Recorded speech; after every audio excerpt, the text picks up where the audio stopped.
channel. In today's video, we're going to show you what it's like being a civil engineer or an architect, and do they work together? So let's get started. But before moving on, please subscribe and press the bell icon so that you never miss an update from Civil Mentors. Both civil engineers and architects are involved in planning and designing structures. However, a civil engineer will concentrate on making sure that the structure will be safe and be able to endure everyday and extreme conditions, while the architect will focus on the aesthetics of the structural work, as well as concentrate on the look, feel, and functionality.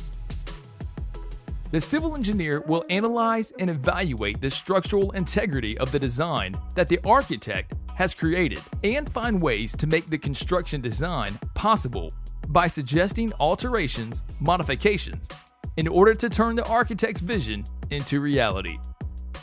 Civil engineers and architects often work with each other, as their work sometimes overlaps. A good working relationship between the two professions will make a construction job more effective and successful.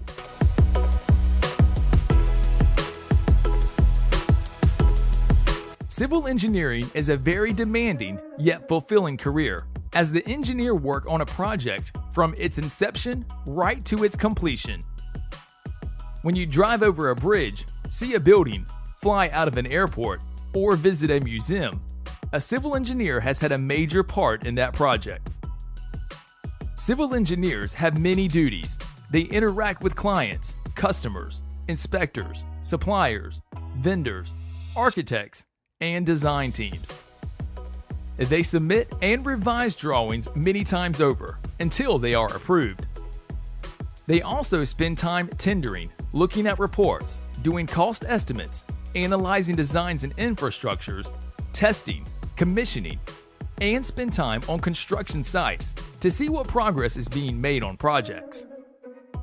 Construction sites need to be visited and monitored frequently in all kinds of weather conditions to make sure work is going smoothly and disputes are resolved in a timely manner in order to meet specific deadlines.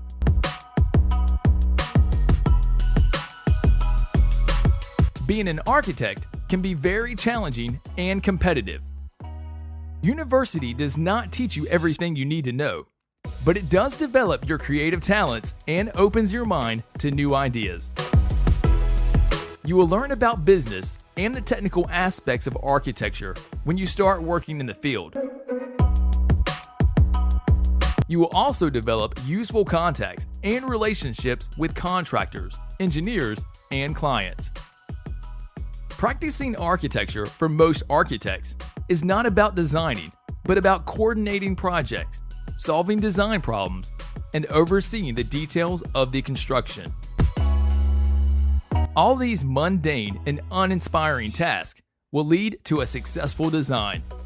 Over time, you may prefer either the design aspect or the technical aspect of the job, and may veer towards doing one over the other.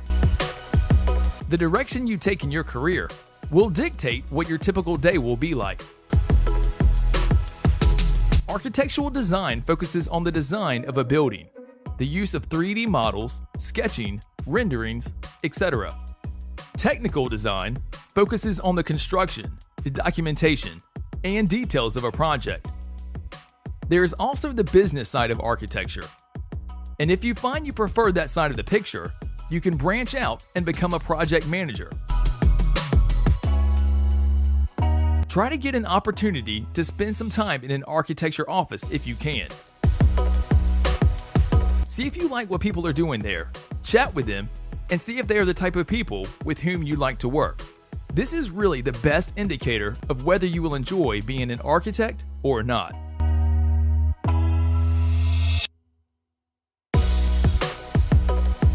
The two main designers of a structure are the architect and the civil engineer, both professions being integral to the structure's execution and construction. Their responsibilities often overlap. The architect will design a space to meet the client's needs and will come up with the blueprints for both the inside and outside of a building. Because the architect is ultimately responsible that the building is safe for its occupants, he or she will work closely with a civil engineer to ensure the structure meets all the appropriate building codes.